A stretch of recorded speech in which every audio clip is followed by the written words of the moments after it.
ಕರ್ನಾಟಕಕ್ಕೆ ಮುಂಗಾರು ಮಳೆ ಎಂಟ್ರಿಯಾಗಿದೆ. ನಿನ್ನೆ ಸಂಜೆಯಿಂದಲೇ ಹಲವು ಕಡೆಯೆಲ್ಲ ಮಳೆ ಆಗ್ತಾ ಇದೆ. ಆರಂಭದಲ್ಲೇ ವರುಣ ಅಬ್ಬರಿಸ್ತಾ ಇದ್ದು ಹಲವು ಜಿಲ್ಲೆಗಳಲ್ಲಿ ಈಗಾಗಲೇ ಅವಾಂತರ ಕೂಡ ಸೃಷ್ಟಿಯಾಗಿದೆ. ಬಳ್ಳಾರಿ, ಕಲಬುರಗಿ, ಬಾಗಲಕೋಟೆಯಲ್ಲಿ ಮಳೆಯಿಂದ ಸಮಸ್ಯೆ ಉದ್ಭವಿಸಿದೆ. ಮುಂಗಾರು ಮಳೆ ಮೊದಲ ದಿನದಿಂದಲೇ ಅಬ್ಬರಿಸೋದಕ್ಕೆ ಶುರು ಮಾಡಿದ್ದು ಮುಂದಿನ 4 ದಿನ ಮುಂಗಾರು ಮಳೆ ಬಹಳ ಜೋರಾಗಿ ಅಬ್ಬರಿಸುವಂತಹ ಮುನ್ಸೂಚನೆ ಕೂಡ ಸಿಕ್ಕಿದೆ. ಹವಾಮಾನ ಇಲಾಖೆಯವರಂತೂ ಕರ್ನಾಟಕಕ್ಕೆ ಈಗಾಗಲೇ ಯೆಲ್ಲೋ ಅಲರ್ಟ್ ಘೋಷಣೆ ಮಾಡಲಾಗಿದ್ದು ಬೆಂಗಳೂರು ಸೇರಿದಂತೆ 19 ಜಿಲ್ಲೆಗಳಲ್ಲಿ ಭಾರೀ ಮಳೆ ಸುರಿಯುತ್ತೆ ಅಂತಕ್ಕಂಥ ಎಚ್ಚರಿಕೆಯನ್ನು ಕೊಟ್ಟಿದ್ದಾರೆ. ಎಲ್ಲೆಲ್ಲಿ ಏನೇನು ಅನಾಹುತ ಆಗಿದೆ ಅಂತ ಬನ್ನಿ ನೋಡೋಣ. ರಾಜ್ಯದಲ್ಲಿ ಮುಂಗಾರು ಮಳೆಯ ಅಬ್ಬರ, ಹಲವು ಜಿಲ್ಲೆಗಳಲ್ಲಿ ವರುಣನ ಅವಾಂತರ. ಕರ್ನಾಟಕಕ್ಕೆ ಮುಂಗಾರು ಮಳೆ ಎಂಟ್ರಿ ಆಗಿದ್ದು ನಿನ್ನೆ ಸಂಜೆಯಿಂದ ಹಲವೆಡೆ ಮಳೆ ಆಗ್ತಾ ಇದೆ. ಆರಂಭದಲ್ಲೇ ವರುಣ ಅಬ್ಬರಿಸಿದ್ದು ಹಲವು ಜಿಲ್ಲೆಗಳಲ್ಲಿ ಅವಾಂತರ ಸೃಷ್ಟಿಯಾಗಿದೆ. ಬಳ್ಳಾರಿಯಲ್ಲಿ ಮಳೆ ತಂದ ಅವಾಂತರ, ಹಲವು ಪ್ರದೇಶಗಳಲ್ಲಿ ಜನ ಪರದಾಟ. ಬಳ್ಳಾರಿಯಲ್ಲಿ ನಿನ್ನೆ ರಾತ್ರಿಯಿಂದ ಸುರಿದ ಮಳೆಗೆ ಅವಾಂತರ ಸೃಷ್ಟಿಯಾಗಿದೆ. ತಗ್ಗು ಪ್ರದೇಶಗಳ ಮನೆಗೆ ಮಳೆ ನೀರು ನುಗ್ಗಿದೆ. ಬಳ್ಳಾರಿ ನಗರದ ರೇಣುಕಾನಗರ, ರಾಣಿಪೇಟ್, ಮಿಲ್ಲರ್ಪೇಟ್ನಲ್ಲಿ ಅವಾಂತರ ಆಗಿದೆ. ಹಳೆ ತಾಲೂಕು ಕಚೇರಿ, ಪೋಸ್ಟ್ ಆಫೀಸ್, ಸಬ್ ರಿಜಿಸ್ಟರ್ ಕಚೇರಿ ಆವರಣ ಜಲಾವೃತ ಆಗಿದೆ. ಬ್ರೂಸ್ಪೇಟೆ ಪೊಲೀಸ್ ಠಾಣೆ, ಗ್ರಾಮಾಂತರ ಪೊಲೀಸ್ ಠಾಣೆಗೆ ಹೋಗೋ ಜನ ಮತ್ತು ಸಿಬ್ಬಂದಿ ಪರದಾಡುವಂತಾಗಿದೆ. ಡ್ರೈನೇಜ್ ಬ್ಲಾಕ್ ಆಗಿ ಸರ್ಕಾರಿ ಕಚೇರಿಗಳ ಆವರಣ ಕೆರೆಯಂತಾಗಿದೆ.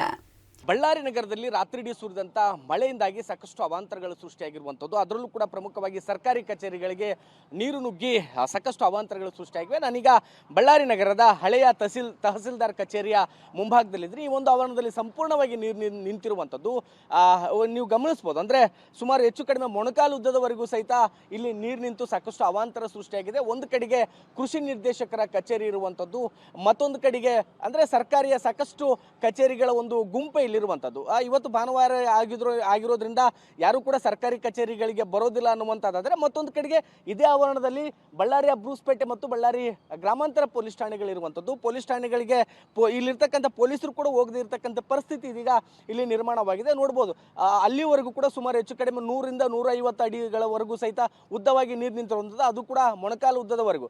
ಹೀಗಾಗಿ ಪೊಲೀಸ್ ವಾಹನಗಳು ಕೂಡ ಅಲ್ಲೇ ಆ ಒಂದು ಪೊಲೀಸ್ ಆವರಣದಲ್ಲಿ ನಿಂತಿರುವಂಥದ್ದು. ಯಾಕಂದರೆ ಅಲ್ಲಿಂದ ಈ ಭಾಗಕ್ಕೆ ಬರಲಿಕ್ಕೆ ಸಾಧ್ಯ ಆಗೋದಿಲ್ಲ, ಮತ್ತೊಂದು ಕಡೆಗೆ ಸಿಬ್ಬಂದಿಗಳು ಕೂಡ ಇಲ್ಲಿಂದ ಒಳಗಡೆ ಹೋಗ್ಲಿಕ್ಕೆ ಸಾಧ್ಯ ಆಗೋದಿಲ್ಲ. ಹೀಗಾಗಿ ಈಗಾಗಲೇ ಮಹಾನಗರ ಪಾಲಿಕೆ ಸಿಬ್ಬಂದಿಗಳು ಕೂಡ ಈ ಒಂದು ನೀರನ್ನು ತೆರವುಗೊಳಿಸುವಂಥ ಕೆಲಸವನ್ನು ಮಾಡ್ತಾ ಇದ್ದಾರೆ. ಪ್ರಮುಖವಾಗಿ ಡ್ರೈನೇಜ್ಗಳು ಬ್ಲಾಕ್ ಆಗಿರೋದ್ರಿಂದಲೇ ಸಾಕಷ್ಟು ಪ್ರಮಾಣದಲ್ಲಿ ಈ ಒಂದು ತಹಸೀಲ್ದಾರ್ ಕಚೇರಿ, ಪೊಲೀಸ್ ಸ್ಟೇಷನ್ಗಳು, ಅದ್ರ ಜೊತೆಗೆ ಕೃಷಿ ಇಲಾಖೆ ಕಚೇರಿಗಳಿರುವಂಥ ಆವರಣದಲ್ಲಿ ಅಪಾರ ಪ್ರಮಾಣದ ನೀರು ನಿಂತಿದೀಗ ಅಂದರೆ ಪೊಲೀಸ್ ಸಿಬ್ಬಂದಿಗಳು ಕೂಡ ಇಲ್ಲಿಂದ ಹೋಗ್ಲಿಕ್ಕೆ ಆಗದೇ ಇರತಕ್ಕಂಥ ಸ್ಥಿತಿ ನಿರ್ಮಾಣವಾಗಿದೆ.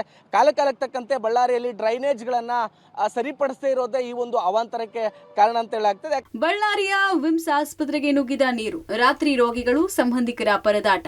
ಇನ್ನು ನಿನ್ನೆ ರಾತ್ರಿ ಸುರಿದ ಮಳೆಗೆ ಬಳ್ಳಾರಿಯ ವಿಮ್ಸ್ ಆಸ್ಪತ್ರೆಯೊಳಗೆ ನೀರು ನುಗ್ಗಿದೆ. ಜೋರಾದ ಮಳೆ ಪರಿಣಾಮ ಕಿಟಕಿ ಹಾಗೂ ಖಾಲಿ ಪ್ಯಾಸೇಜ್ ಮೂಲಕ ಮಳೆ ನೀರು ನುಗ್ಗಿದೆ. ರಾತ್ರಿ ರೋಗಿಗಳು ಮತ್ತು ಸಂಬಂಧಿಕರು ಪರದಾಡುವಂತಹ ಸ್ಥಿತಿ ಎದುರಾಯಿತು. ಆಸ್ಪತ್ರೆ ಸಿಬ್ಬಂದಿ ರಾತ್ರಿ ನೀರನ್ನ ಹೊರ ಹಾಕಿದ್ದಾರೆ. ಆಸ್ಪತ್ರೆಯಲ್ಲಿ ಮಳೆ ನೀರು ಒಳಬಾರದಂತೆ ತಡೆಯೋಕೆ ಮತ್ತು ನೀರು ಬಂದಾಗ ಹೊರ ಹೋಗೋಕೆ ಸೂಕ್ತ ವ್ಯವಸ್ಥೆ ಇಲ್ಲದ ಕಾರಣ ರೋಗಿಗಳು ಮತ್ತು ಸಂಬಂಧಿಕರು ಪರದಾಡುವಂತಾಗಿದೆ. ರಾತ್ರಿ ಸುರಿದ ಮಳೆಗೆ ಬಳ್ಳಾರಿಯಲ್ಲಿ ಪವರ್ ಕಟ್ ಆಗಿದೆ. ಬಳ್ಳಾರಿ ನಗರಕ್ಕೆ 80% ವಿದ್ಯುತ್ ಸರಬರಾಜು ಮಾಡುವ ವಿದ್ಯುತ್ ಘಟಕ ನೀರಲ್ಲಿ ಮುಳುಗಡೆ ಆಗಿದೆ. ದೊಡ್ಡ ಟ್ರಾನ್ಸ್ಫಾರ್ಮರ್ಗಳು, ವಿದ್ಯುತ್ ರೆಗ್ಯುಲೇಟಿಂಗ್ ಮಷೀನ್ಗಳು ನೀರಿನಲ್ಲಿ ಮುಳುಗಿದೆ. ಕೆಬಿ ಕಚೇರಿಯಲ್ಲೂ ನೀರು ತುಂಬಿದೆ. ಕಳೆದ ರಾತ್ರಿಯಿಂದ ನೀರು ಹೊರ ಹಾಕೋಕೆ ಸಿಬ್ಬಂದಿ ಹರಸಾಹಸ ಪಟ್ಟಿದ್ದಾರೆ. ಅಗ್ನಿಶಾಮಕ ಸಿಬ್ಬಂದಿ ಕೂಡ ಕಾರ್ಯಾಚರಣೆ ಮಾಡಿದ್ದಾರೆ. ಬಳ್ಳಾರಿಯಲ್ಲಿ ರಾತ್ರಿಡೀ ಸುರಿದ ಮಳೆ ಬಳ್ಳಾರಿ ಜನರನ್ನು ಹೈರಾಣಾಗಿಸಿದೆ. ಅದರಲ್ಲೂ ಕೂಡ ಮಳೆಯಿಂದ ಸಾಕಷ್ಟು ಅವಾಂತರಗಳು ಸೃಷ್ಟಿಯಾಗಿರುವಂಥದ್ದು. ತಗ್ಗು ಪ್ರದೇಶದ ಮನೆಗಳಿಗೆ ನೀರು ನುಗ್ಗಿರೋದ್ರಿಂದ ಇಡೀ ರಾತ್ರಿ ಬಳ್ಳಾರಿ ನಗರದ ತಗ್ಗು ಪ್ರದೇಶದಲ್ಲಿ ಮನೆಗಳಿರ್ತಕ್ಕಂಥ ನಿವಾಸಿಗಳೆಲ್ಲರೂ ಕೂಡ ಪರದಾಡ್ತಕ್ಕಂಥ ಪರಿಸ್ಥಿತಿ ನಿರ್ಮಾಣವಾಗಿತ್ತು. ಮತ್ತೊಂದು ಕಡೆ ಸರ್ಕಾರಿ ಕಚೇರಿಗಳಿಗೂ ಕೂಡ ಮಳೆ ನೀರು ನುಗ್ಗಿ ಸಾಕಷ್ಟು ಅವಾಂತರಗಳು ಸೃಷ್ಟಿಯಾಗಿತ್ತು. ಮತ್ತು ಇದೀಗ ಇಡೀ ಬಳ್ಳಾರಿ ನಗರಕ್ಕೆ 80ರಷ್ಟು ಏರಿಯಾಗಳಿಗೆ ವಿದ್ಯುತ್ ಸಂಪರ್ಕ ಕಲ್ಪಿಸ್ತಕ್ಕಂಥ ಕೆಬಿ ಸ್ಟೇಷನ್ಗೆ ಇದೀಗ ನೀರು ನುಗ್ಗಿ ಇಡೀ ಬಳ್ಳಾರಿ ನಗರದಾದ್ಯಂತ ವಿದ್ಯುತ್ ಸಂಪರ್ಕ ಕೂಡ ಕಟ್ಟಾಗಿರುವಂಥದ್ದು. ನಾನೀಗ ಅದೇ ಬಳ್ಳಾರಿಯ 11 ಕೆಬಿ ಸ್ಟೇಷನ್ ಏರಿಯಾ ಮುಂಭಾಗದಲ್ಲಿದ್ದರೆ ಇಲ್ಲಿ ಗಮನಿಸ್ಬೋದು. ಇಡೀ ಅಂದರೆ ಈ ಒಂದು ಕೆಬಿ ಸ್ಟೇಷನ್ನಲ್ಲಿ ಸಂಪೂರ್ಣವಾಗಿ ನೀರು ನಿಂತಿರೋದ್ರಿಂದ ಆಪರೇಟಿಂಗ್ ಸಿಸ್ಟಮ್ ಪ್ರದೇಶಕ್ಕೂ ಕೂಡ ನೀರು ನುಗ್ಗಿರೋದ್ರಿಂದ ಇಡೀ ಬಳ್ಳಾರಿ ನಗರದಲ್ಲಿ ಸಂಪೂರ್ಣವಾಗಿ ವಿದ್ಯುತ್ ಸಂಪರ್ಕ ಕೂಡ ಕಡಿತ ಆಗಿರುವಂಥದ್ದು. ಯಾಕಂದರೆ ರಾತ್ರಿಡೀ ಸುರಿದಂಥ ಭಾರಿ ಮಳೆ ಏನಿತ್ತು, ಆ ಒಂದು ಮಳೆಯಿಂದಾಗಿ ಬಹುತೇಕ ಬಳ್ಳಾರಿ ನಗರದ ತಗ್ಗು ಪ್ರದೇಶದ ಮನೆಗಳು ಸೇರಿದಂತೆ ಸರ್ಕಾರಿ ಕಚೇರಿಗಳಿಗೂ ಕೂಡ ನೀರು ನುಗ್ಗಿತ್ತು. ಇದೀಗ ಮತ್ತೆ ಬಳ್ಳಾರಿಯ KBಗೂ ಕೂಡ ನೀರು ನುಗ್ಗಿರೋದ್ರಿಂದ ವಿದ್ಯುತ್ ಸಂಪರ್ಕವನ್ನು ಕಡಿತ ಮಾಡಲಾಗಿದೆ. ಗಮನಿಸಬಹುದು ದೃಶ್ಯಾವಳಿಗಳಲ್ಲಿ ಸುಮಾರು ನಡುಮಟ್ಟದವರೆಗೂ ಕೂಡ ನೀರು ನಿಂತಿರೋದನ್ನ ಇಲ್ಲಿ ಕಾಣಬಹುದು. ಯಾಕಂದ್ರೆ ರಾತ್ರಿ ಸಾಕಷ್ಟು ದೊಡ್ಡ ಪ್ರಮಾಣದಲ್ಲಿ ಮಳೆಯಾಗಿತ್ತು. ಮಳೆಯಿಂದಾಗಿ ಇಡೀ ಒಂದು KB ಸ್ಟೇಷನ್ ಏನಿತ್ತು ಸಂಪೂರ್ಣವಾಗಿ ಜಲಾವೃತ ಆಗಿರುವಂಥದ್ದು. ಬ್ಯಾರಲ್ಗಳು ಕೂಡ ಮುಳುಗಿವೆ.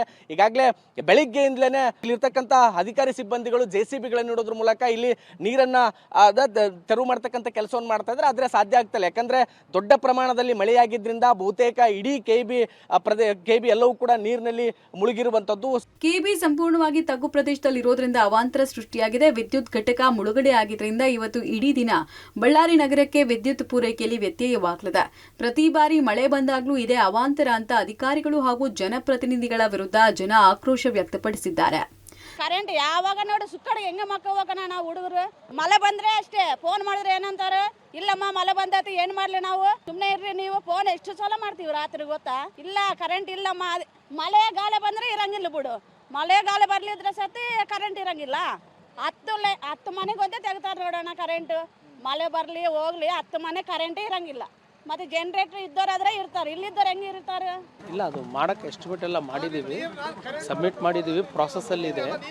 ಅದೇನಾಗಿದೆ ಈಗ ಇದು ಅಷ್ಟು ಸರಳ ಇಲ್ಲ ಇದು. ಯಾಕಂತಂದರೆ ಆಲ್ರೆಡಿ ಸಪ್ಲೈ ಇರೋವಂಥ ಜಾಗ, ಅಷ್ಟು ಅರೇಂಜ್ಮೆಂಟ್ ಮಾಡ್ಬೇಕಲ್ಲ. ಅರ್ಧ ಬಳ್ಳಾರಿಗೆ ಸಪ್ಲೈ ಕೊಡೋವಂಥ ಸ್ಟೇಷನ್ ಇದು. ಆ ಸ್ಟೇಷನ್ ಹೈಟ್ ಮಾಡ್ಬೇಕಂತಂದರೆ ವೆಲ್ ಪ್ಲ್ಯಾನ್ಡ್ ವೇನಲ್ಲಿ ಮಾಡಬೇಕಾಗಿದೆ, ಪ್ರಾಸೆಸ್ಸಲ್ಲಿ ಇದೆ. ಇನ್ನೊಂದು 1 ವರ್ಷ ಒಳಗಡೆ ಇದು ಕೆಲಸ ಮುಗಿತು. ಇನ್ನೊಂದು 1 ಇಯರಲ್ಲಿ ಕೆಲಸ ಮುಗಿತು. ಈಗ ನಾವು ಆಲ್ಟರ್ನೇಟ್ ಮಾಡ್ಕೋಬೇಕಾದಾಗ ಸಪ್ಲೈ ಇಂಟ್ರಪ್ಷನ್ ಆಗಿಲ್ದಂಗೆ ಮಾಡ್ಬೇಕು.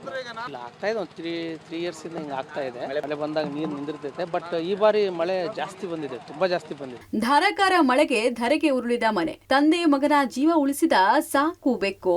ನಿನ್ನೆ ಸುರಿದ ಧಾರಾಕಾರ ಮಳೆಗೆ ಹಣ್ಣಿನ ವ್ಯಾಪಾರಿಯ ಮನೆಯ ಮೇಲ್ಚಾವಣಿ ಕುಸಿದಿದೆ. ಅದೃಷ್ಟವಶಾತ್ ಮನೆಯಲ್ಲಿದ್ದವರು ಬದುಕುಳಿದಿದ್ದಾರೆ.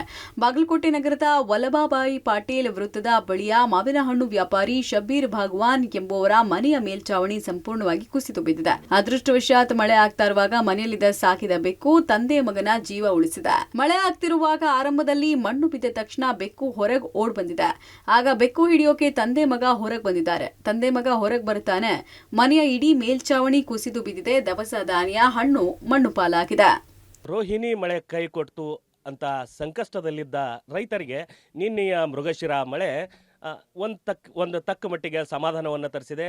ಮತ್ತೊಂದು ಕಡೆ ಈ ಮಳೆ ಸಾಕಷ್ಟು ಅವಾಂತರವನ್ನು ಮಾಡಿ ಸಾರ್ವಜನಿಕರಿಗೆ ಸಂಕಷ್ಟವನ್ನು ತಂದೊಡ್ಡಿದೆ. ಅದಕ್ಕೆ ಪ್ರತ್ಯಕ್ಷ ಉದಾಹರಣೆ ಅಂದರೆ ಬಾಗಲಕೋಟೆ ನಗರದ ಹೃದಯ ಭಾಗದಲ್ಲಿರ್ತಕ್ಕಂಥ ವಲ್ಲಭಭಾಯ್ ಸರ್ಕಲ್ನಲ್ಲಿರ್ತಕ್ಕಂಥ ಭಾಗವಾನ್ ಅವರ ಮನೆ ನಿನ್ನೆ ಮೇಲ್ಛಾವಣಿ ಕುಸಿದು ಒಂದು ಅವಾಂತರ ಸೃಷ್ಟಿಯಾಗಿರುವಂಥ ದೃಶ್ಯವನ್ನು ನಾನು ನಿಮಗೆ ತೋರಿಸ್ತಾ ಇದ್ದೀನಿ. ಒಂದು ಕಡೆ ನಿನ್ನೆಯ ಮಳೆಯಾಗಿ ರೈತ ಸಮೂಹಕ್ಕೆ ಒಂದು ಸಮಾಧಾನವನ್ನು ತಂದಿದ್ದರೆ, ಮತ್ತೊಂದು ಕಡೆ ನಿನ್ನೆಯ ಮಳೆ ಅವಾಂತರವನ್ನು ಸೃಷ್ಟಿ ಮಾಡಿದೆ. ಸಾಕಷ್ಟು ಅಂದರೆ ಈಗಾಗಲೇ ಶಬೀರ್ ಅಹ್ಮದ್ ಭಾಗವಾನ್ ಅವರ ಮನೆ ಏನು ತೋರಿಸ್ತಾ ಇದ್ದೀವಿ, ಇವರು ಮೂಲತಃ ಹಣ್ಣಿನ ವ್ಯಾಪಾರಸ್ಥರು. ಮಾವಿನ ಹಣ್ಣಾಗಿರ್ಬೋದು, ಸಾಕಷ್ಟು ಹಣ್ಣುಗಳನ್ನು ವ್ಯಾಪಾರ ಮಾಡಿ ಅವರ ಬದುಕನ್ನು ಸಾಗಿಸ್ತಾ ಇದ್ರು. ಆದರೆ ನಿನ್ನೆ ತಡರಾತ್ರಿ ಸುರಿದಂಥ ಸುಮಾರು ಅರ್ಧ ಗಂಟೆಗೂ ಹೆಚ್ಚು ಕಾಲ ಸುರಿದಂಥ ಮಳೆ ಇವರ ಜೀವನಕ್ಕೆ ಸಂಕಷ್ಟವನ್ನು ತಂದೊಡ್ಡಿದೆ. ಆದರೆ ವಿಶೇಷವಾಗಿ ಇಲ್ಲಿ ಇವರು ಬದುಕುಳಿದಿದ್ದೇ ಮತ್ತೊಂದು ವಿಶೇಷ ಅಂತ ಹೇಳ್ಬೋದು. ಅಂದರೆ ಇವರು ಮನೆಯಲ್ಲಿ ಸಾಕಿರ್ತಕ್ಕಂಥ ಒಂದು ಬೆಕ್ಕು ಇವರ ಜೀವ ರಕ್ಷಕವಾಗಿ ನಿಂತಿದೆ ಅಂತ ಹೇಳಿದರೆ ತಪ್ಪಾಗಲಿಕ್ಕಿಲ್ಲ. ಕಾರಣ ಇಷ್ಟೇ, ನಿನ್ನೆ ಸಾಯಂಕಾಲ 1 ಗಂಟೆವರೆಗೆ ಸುರಿದಂಥ ಮಳೆಯಿಂದ ಇಡೀ ಇವರ ಮನೆ, ಶಬೀರ್ ಅಹ್ಮದ್ ಭಾಗವಾನ್ ಅವರ ಮನೆ ಸಂಪೂರ್ಣವಾಗಿ ಮೇಲ್ಛಾವಣಿ ಕುಸಿದು ಅವರ ದವಸ ಧಾನ್ಯಗಳಾಗಿರ್ಬೋದು, ಅಡುಗೆ ಸಾಮಗ್ರಿಗಳಾಗಿರ್ಬೋದು, ಪಾತ್ರೆ ಪಗಡೆಗಳಾಗಿರ್ಬೋದು ಎಲ್ಲವೂ ಮಣ್ಣಲ್ಲಿ ಹೋಮ ಆಗಿರ್ತಕ್ಕಂಥ ದೃಶ್ಯ ಸಹಜವಾಗಿ ಇಲ್ಲಿ ಕಂಡು ಬರ್ತಾ ಇರತಕ್ಕಂಥದ್ದು. ಇನ್ನು ಕಲಬುರಗಿಯಲ್ಲಿ ಸುರಿದ ಭಾರಿ ಮಳೆಗೆ ಕಿರಿದಾದ ಸೇತುವೆ ಕುಸಿದಿದೆ. ಕಲಬುರಗಿ ಜಿಲ್ಲೆಯ ಚಿಂಚೋಳಿ ತಾಲೂಕಿನ ಚಿಮ್ಮನಚೋಡ ಗ್ರಾಮದ ಬಳಿ ಘಟನೆ ಆಗಿದೆ. ಚಿಮ್ಮನಚೋಡ ನರನಾಳ ಗ್ರಾಮದ ಮಧ್ಯದ ಸಂಪರ್ಕ ಸೇತುವೆ ಇದಾಗಿದೆ. ಸೇತುವೆ ಕುಸಿದ ಹಿನ್ನೆಲೆಯಲ್ಲಿ ಚಿಂಚೋಳಿಯಿಂದ ಬಾಲ್ಕಿ ತಾಲೂಕಿಗೆ ಸಂಚಾರ ಸ್ಥಗಿತಗೊಂಡಿದೆ.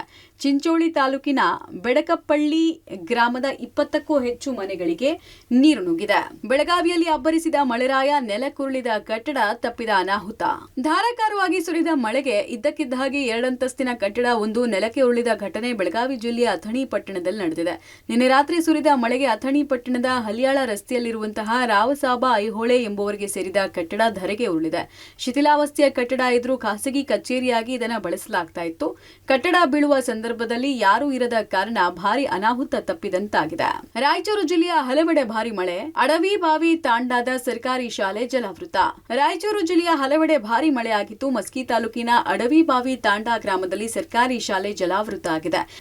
ಶಾಲೆ ಮುಂದಿನ ರಸ್ತೆಯಲ್ಲೂ ಸಂಪೂರ್ಣ ನೀರು ನಿಂತಿದ್ದು ವಾಹನ ಸಂಚಾರ ಅಸ್ತವ್ಯಸ್ತವಾಗಿದೆ. ಮಳೆ ಬಂದಾಗಲೆಲ್ಲ ಶಾಲೆಗೆ ಹೋಗೋಕೆ ವಿದ್ಯಾರ್ಥಿಗಳು ಪರದಾಡೋ ಸ್ಥಿತಿ ಇದೆ. ಸಮಸ್ಯೆ ಕುರಿತು ಶಾಸಕರ ಗಮನಕ್ಕೆ ತಂದರೂ ಪ್ರಯೋಜನ ಆಗಿಲ್ಲ ಅಂತ ಪೋಷಕರು ಆಕ್ರೋಶ ಹೊರಹಾಕಿದ್ದಾರೆ. ಒಟ್ಟಾರೆ ಮೊದಲೇ ಮುಂಗಾರು ಆರಂಭದಲ್ಲೇ ಅಬ್ಬರಿಸೋಕೆ ಶುರು ಮಾಡಿದೆ. ಹಲವು ಜಿಲ್ಲೆಗಳಲ್ಲಿ ಅವಾಂತರ ಸೃಷ್ಟಿಯಾಗಿದೆ. ಮುಂದಿನ 4 ದಿನ ರಾಜ್ಯದಲ್ಲಿ ಮಳೆ ಅಬ್ಬರಿಸುವ ಮುನ್ಸೂಚನೆ ಸಿಕ್ಕಿದೆ. ಹವಾಮಾನ ಇಲಾಖೆ ಕರ್ನಾಟಕಕ್ಕೆ ಯೆಲ್ಲೋ ಅಲರ್ಟ್ ಘೋಷಿಸಿದೆ. ಬೆಂಗಳೂರು ಸೇರಿ 19 ಜಿಲ್ಲೆಗಳಲ್ಲಿ ಭಾರಿ ಮಳೆ ಆಗಲಿದ್ದು ಬೀದರ್, ಕಲಬುರಗಿಗೆ ಆರೆಂಜ್ ಅಲರ್ಟ್ ಕೊಡಲಾಗಿದೆ. ಮೀನುಗಾರರಿಗೆ ಸಮುದ್ರಕ್ಕೆ ಇಳಿಯದಂತೆ ಸೂಚನೆ ಕೊಡಲಾಗಿದೆ. News desk public TV.